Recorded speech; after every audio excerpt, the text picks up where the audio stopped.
World's biggest astrology community in Tamil. Online Astro TV, வாழ்வின் வெளிச்சம். Online astro டிவியை கண்டு மகிழுங்கள். ஆன்லைன் ஆஸ்ட்ரோ டிவி நேயர்களுக்கு அன்பான வணக்கங்கள். இன்று நம்மளுடைய அரங்கத்திற்கு வருகை இருந்திருக்கும் சஷ்டி குழுமத்தின் நிறுவனர் மற்றும் தலைவர் திரு வளர்சு தினேஷ்ராஜ் ஐயா அவர்களை அன்புடன் வரவேற்கிறோம். வணக்கம் ஐயா. வணக்கம் சார். வணக்கம். இன்றைக்கு நம்மளுடைய அரங்கத்திற்கு வந்திருக்கக்கூடிய விடிஆர் குருஜி அவர்கள்ட்ட நம்ம ஒரு சிறப்பாக ஒரு விஷயத்தை நமக்கு சொல்லித்தரத்துக்கு இருக்காரு. இது என்ன ஒரு விஷயங்கள்னு பார்த்தீங்கன்னா தசாபுத்தி. ஸோ நம்மளுடைய ஜாதகத்தில் பொதுவாக பார்த்திங்கன்னா என்ன யோகங்கள் இருக்குதா, இல்லாட்டி அவயோகங்கள் இருக்குதா, நல்லது இருக்குதா, கெட்டது இருக்குதா, எல்லாத்துக்கும் பெரியவங்க சொல்லுவாங்க அதுக்குன்னு தசாபுத்தி வரணும் அப்படின்னு சொல்லுவாங்க. ஸோ அப்போ அந்த தசாபுத்தியில் தான் ஒரு நன்மையோ தீமையோ நமக்கு கிடைக்கும். ஸோ அதை பற்றி விரிவாக தசாபுத்தியை பற்றி விரிவாக நமக்கு என்ன கிடைக்கும், எப்படி கிடைக்கும் அப்படிங்கிறதெல்லாம் நமக்கு விரிவாக நமக்காக சொல்கிறதுக்காக வந்திருக்காரு. வாங்க ஒரு டீ கேட்டு தெரிஞ்சுக்கலாம். சார் வணக்கங்க சார். வணக்கம் சார். வணக்கம் சார். இந்த தசாபுத்தி அதனுடைய சூட்சமங்கள் என்ன, ஸோ அதில் நமக்கு என்னென்ன கிடைக்கும், இதை பற்றி கொஞ்சம் விரிவாக நமக்கு கொஞ்சம் சொன்னீங்கன்னா பரவாயில்லைங்க. முதல்ல ஜோதிடத்தில் தசாபுக்தி எதுக்காக பயன்படுதுங்கிறத தெரிஞ்சுக்கணும். ஜோதிடத்தில் முக்கியமான 3 விஷயம் ராசிக்கட்டம், தசாபுக்தி, கோச்சாரம். ராசிக்கட்டத்தோட அமைப்பு நம்ம ஒவ்வொரு ஜென்மத்திலும் என்ன மாதிரி கர்மா பண்ணியிருக்கோமோ அந்த கர்மாக்கு ஏற்ற மாதிரி தான் நம்ம ஜாதகத்தில் கிரகங்களோட அமர்வு இருக்கும். அந்த கிரகங்களுடைய அமர்வை வச்சு கிரக வலிமை அடிப்படையில் எந்த கிரகங்கள் நல்லா இருக்குது, ஜாதகம் எவ்வளோ வெயிட்டேஜாக இருக்குன்னு கண்டுபிடிக்க முடியும். அப்போ ராசிக்கட்டத்துடைய பயன்பாடு என்னென்னா, நாம் இந்த ஜென்மத்தில் இப்போ என்ன மாதிரியான கர்மாவை அனுபவிக்க பிறந்திருக்கோம், நம்மளுடைய பிராப்தம் என்ன அப்படிங்கிறத சொல்லும். நமக்கு பிஸ்னஸ் பண்ணுற பிராப்தம் இருக்கா, கல்யாணம் ஆகிற பிராப்தம் இருக்கா, ஆண் குழந்தை பிறக்கிற பிராப்தம் இருக்கா, வெளிநாடு போகிற பிராப்தம் இருக்கா, 4 வீடு வாங்குகிற யோகம் இருக்கா, இப்படி எல்லா பிராப்தத்தையும் சொல்லக்கூடியது ராசிக்கட்டம். ராசிக்கட்டத்தில் இருக்கக்கூடிய கிரகங்களை வச்சு கிரக வலிமையின் அடிப்படையில் பிராப்தத்தை தெரிஞ்சுக்கிறோம். ஸோ இந்த பிராப்தங்கள் இருக்கிறது மட்டும் முக்கியம் இல்லை, அந்த பிராப்தங்களை அனுபவிக்கிறதுக்கான காலகட்டம் நம்ம வாழ்க்கையில் வரணும். ஸோ அது ஒவ்வொரு கிரகத்தோட தசாபுக்தியில் தான் வரும்.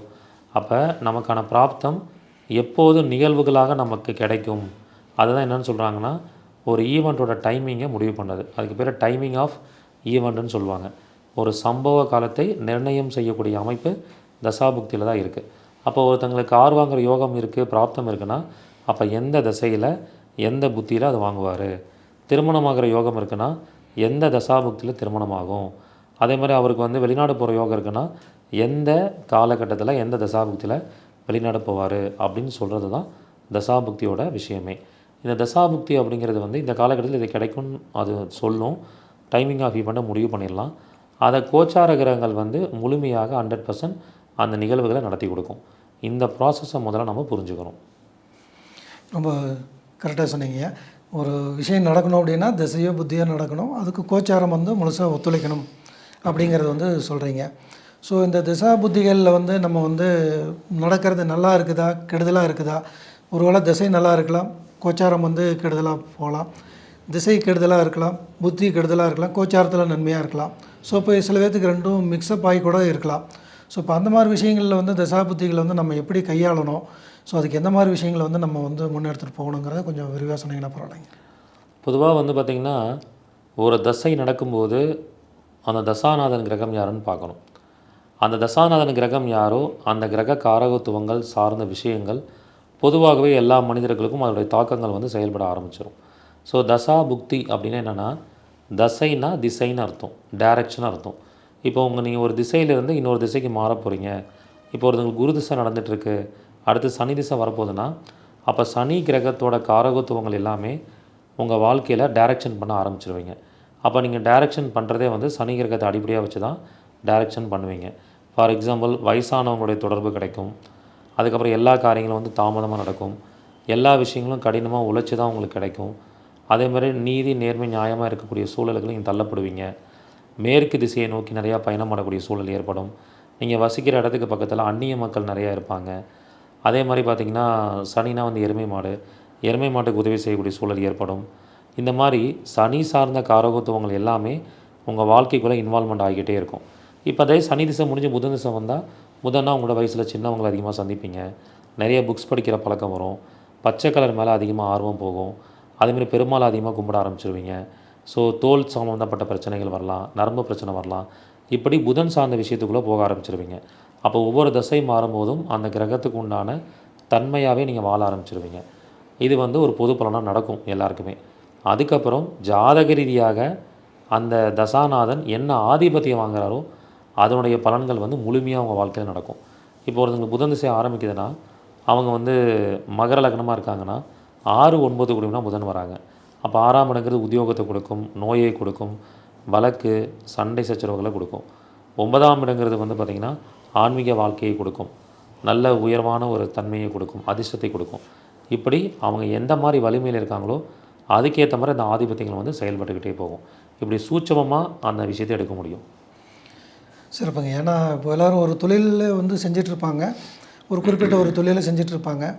அடுத்து ஒரு திசையோ மாறும்போது பார்த்திங்கன்னா ஒரு குறிப்பிட்ட ஒரு அந்த தொழிலை விட்டுட்டு வேறு தொழில் மாறக்கூடிய சூழ்நிலையெல்லாம் உருவாகுது. இல்லாட்டி ஒரு நம்ம ஒன்று படிக்கலான்னு நினச்சிருப்போம், பட் அது வந்து அந்த பீரியட் வரும்போது அந்த என்ட்ரன்ஸ் முடிஞ்சு ஃபஸ்ட் இயர் போகும்போது பார்த்திங்கன்னா அவனுடைய தசா புத்திகள் மாறும்போது பார்த்திங்கன்னா அவனுடைய எண்ணங்கள் திடீர்னு இல்லை எனக்கு இந்த படிப்பு வேண்டாம், வேறு படிப்பு வந்து வேணும்னு சொல்லிட்டு ஒரு பையன் வந்து வீட்டில் வந்து மாறுறாரு. ஸோ இந்த மாதிரி எல்லாருக்குமே ஒரு மாற்றம் அப்படிங்கிறது வந்து இது கொடுக்குறதா வந்து கேள்விப்படுறோம். ஸோ அப்போ இந்த மாற்றங்கள் வரும்போது இதை நாங்கள் முன்கூட்டியே தெரிஞ்சிக்க முடியுமா? முன்னாடியே எந்த ஒரு ஈவெண்ட்டை வந்து நம்ம வந்து எடுக்கிறதுக்கு முன்னாடியே நடக்கிற தசா புத்தி வச்சு முன்னாடியே இதை வந்து நம்ம கணிச்சு அதுக்கு உண்டானது பண்ணிக்க முடியுங்களா? நிச்சயமாக பண்ணலாம். பொதுவாக வந்து ஒரு தசையோ ஒரு புத்தியோ ஆரம்பிக்கும் போது அது ஒரு குறிப்பிட்ட மாதத்திற்கு முன்னாடி செயல்பட ஆரம்பிச்சிடும். அப்போ அதை பேஸ் பண்ணி அது நல்ல ஒரு விஷயமா இருந்தால் அது சந்தோஷமாக வரவேற்கலாம். கெடுதலான ஒரு பலனாக இருக்கும்போது அதுக்கு உண்டான பரிகாரத்தை பண்ணி நம்ம கேஷுவலாக வந்து ஹேண்டில் பண்ணிக்கணும். அதுக்கு பரிகாரம் பண்ணி அதை வந்து பாதுகாத்துக்கணும். ஃபார் எக்ஸாம்பிள், ஒருத்தவங்களோட ஜாதகத்தை எடுத்துக்கிட்டிங்கன்னா இப்போ என்ன கிரகம் தசைக்கு வரப்போதோ அது எத்தனை வருடம் நடக்குதுன்னு பார்க்கணும். ஒவ்வொரு கிரகங்களுக்கும் வருடங்கள் கொடுக்கப்பட்டிருக்கு. இப்போ சந்திரனா 10 வருடம், புதன்னா 17 வருடம், சனினா 19 வருஷம், ராகுனா 18 வருஷம். அந்த கிரகத்தோட திசை ஆரம்பிக்க போதுன்னா மொத்தம் எத்தனை வருஷம் நடைபெற போதோ அதை போய் மாதமாக கன்வெர்ட் பண்ணிக்கோங்க. இப்போ சந்திரன் வந்து 10 வருஷம்னா அப்போ சந்திர திசை ஆரம்பிக்கிறதுக்கு 10 மாதத்துக்கு முன்னாடி அவனோட வேலையை செய்ய ஆரம்பிச்சிடும். அப்போ அந்த 10 மாதத்துக்கு முன்னாடி இருந்து அதற்குண்டான பரிகாரங்களை பண்ணி நம்மளை வந்து பாதுகாத்துக்கிறது ஒரு நல்ல அமைப்பு.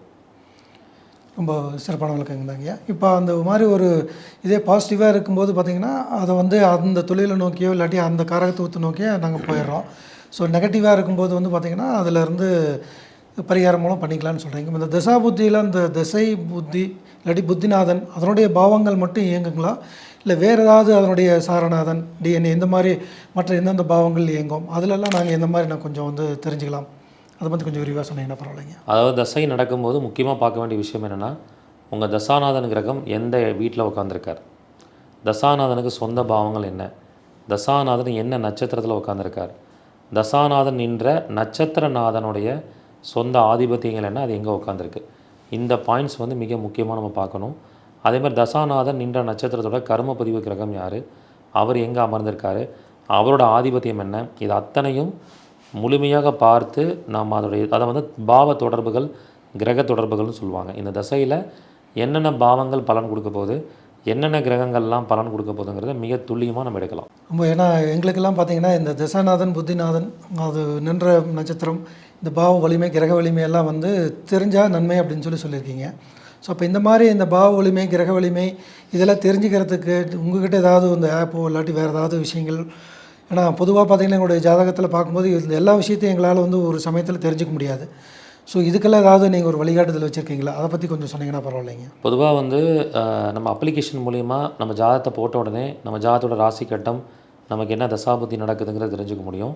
மேலும் வந்து நம்முடைய சஷ்டிக் அஸ்ட்ரோ ஆப் மூலிமா வந்து எந்த கிரகம் நமக்கு வலிமையாக இருக்குது அப்படிங்கிறத தெரிஞ்சுக்க முடியும். அதன் மூலிமா வலிமையாக இருக்கிற கிரகத்தோட தசாபுத்தி நடந்தால் ரொம்ப சந்தோஷமான பலன் கிடைக்கும். இதே கெட்டுப்போன ஒரு கிரகத்தோட தசாபுத்தி நடக்கும்போது பிரச்சனையான அமைப்பு கிடைக்கும். அது என்ன மாதிரி அந்த தசாநாதன் பாதிக்கப்பட்டிருக்காருன்னு பார்க்கணும். சில பேருக்கு பார்த்திங்கன்னா முடக்கில் போய் தசாநாதன் மாட்டிடுவார், புத்திநாதன் மாட்டிடுவார், திரிசூன்யத்தில் மாட்டிடுவார், நட்சத்திர தாராபலன் சரியில்லாமல் இருப்பார். அப்போல்லாம் அந்த தசை நடக்கும்போது மோசமான பலன்களை வந்து அவங்க அனுபவிப்பாங்க. ஸோ அதை பேஸ் பண்ணி நம்ம ஆப் மூலியமாகவும் தெரிஞ்சுக்கிட்டு நாம் அதுக்கான பரிகாரங்கள் பண்ணிக்கிட்டால் மிக சிறப்பாக இருக்கும். ரொம்ப சிறப்புங்க. ஏன்னா ஒரு திசை நடக்கும்போது அது வந்து 7 வருஷமா 16 வருஷமா அப்படிங்கிறது அந்த ஒரு 10 நிமிஷம் அந்த ஆப்பில் போட்டு நம்ம டீட்டெயில்ஸ் தெரிஞ்சுதுன்னா அதுக்கு முன்னாடியே நாங்கள் ப்ரிவென்டிவாக முன்னாடி அந்த விஷயங்களெல்லாம் நாங்கள் கொஞ்சம் தெரிஞ்சுக்கிறதுக்கு வசதியாக இருக்கும். சில சமயங்களில் அந்த வலிமையாக இருந்துச்சுன்னா அந்த வலிமையான கிரகத்தில் தசாபுத்தியில் எந்தெந்த மாதிரி விஷயத்துக்கு நாங்கள் வந்து ஆக்டிவேட் பண்ணிக்கலாம், அதாவது திசைகளா தொழிலா அப்படிங்கிறதுக்கு ஏதாவது ஒரு உதாரணம் மூலயமா சொன்னீங்கன்னா கொஞ்சம் வசதியாக இருக்குங்க. அதாவது பொதுவாக வந்து இப்போ உங்களுக்கு கன்னி லக்னத்தில் ஒருத்தவங்க பிறந்திருக்காங்க, அவங்களுக்கு வந்து சுக்கிர புத்தி ஸ்டார்ட் ஆகுது அப்படின்னா, சுக்கிரன் யார் 2 9 கூடியவன். அப்போ இந்த காலகட்டத்தில் பொருளாதார ரீதியான விஷயங்களும் அவங்க நல்லது நடக்கும். அப்போ பொருளாதாரம் சார்ந்த விஷயங்கள் நீங்கள் பிளான் பண்ணிக்கலாம். 9ஆம் இடங்கிறது வந்து அதிர்ஷ்டத்தை கொடுக்கக்கூடியது, ஆன்மீக வாழ்க்கையை கொடுக்கக்கூடியது. அப்போ அந்த விஷயங்கள்லாம் பிளான் பண்ணி நீங்கள் எடுத்துக்கிட்டிங்கன்னா உங்களுக்கு ரொம்ப சிறப்பாக இருக்கும். அப்போ ஒரு திசை நடக்கும்போதும் நமக்கு தொழில் பண்ணுறதுக்கான அமைப்பு இருக்கணும்னா 10ஆம் பாவம் இயங்கணும். திருமணமாகிறதுக்கு அமைப்பு இருக்கணும்னா 7ஆம் பாவம் இயங்கணும். அந்த அமைப்பு இருந்தால் அதை பார்த்துக்கிட்டு அதுக்கான விஷயங்களை ஆக்டிவேட் பண்ணிக்கலாம். ரொம்ப நன்றிங்க. விரிவான விளக்கம் கொடுத்ததுக்கு நன்றி. உங்கள் ஆப் மூலியமாகவே நீங்கள் சொன்ன மாதிரி எங்களுக்கு திருமண அமைப்பு இருக்கான்னா ஆப்பில் போடும்போது பாவ தொடர்பு இல்லை, அந்த 7ஆம் பாவமோ அந்த கிரகமோ தொடர்பு இருந்துச்சுன்னா அதை முன்னோக்கி எடுத்துகிட்டு போகலாம். ஸோ இப்போ நமக்கு இந்த நடப்பு தசாபுத்தி வந்து எது எது கூட கனெக்ட் ஆகிருக்குது அப்படிங்கிறத வச்சு ஸோ அந்த பாவ தொடர்புள்ள ஒரு வேலையோ அந்த விஷயங்களையும் நம்ம எடுத்துகிட்டு போகும்போது சிறப்பாக இருக்குங்கிறதையும் ஒரு அரிய தகவலை சொன்னதுக்கு மிக்க நன்றிங்க. ஆன்லைன் அஸ்ட்ரோ டிவி நேயர்கள் சார்பாக இந்த தகவலை சொன்னதற்காக மிக்க நன்றி. வணக்கம். நன்றிங்கய்யா. வணக்கம். வாழ்க வளமுடன். வாழ்க வளமுடன்.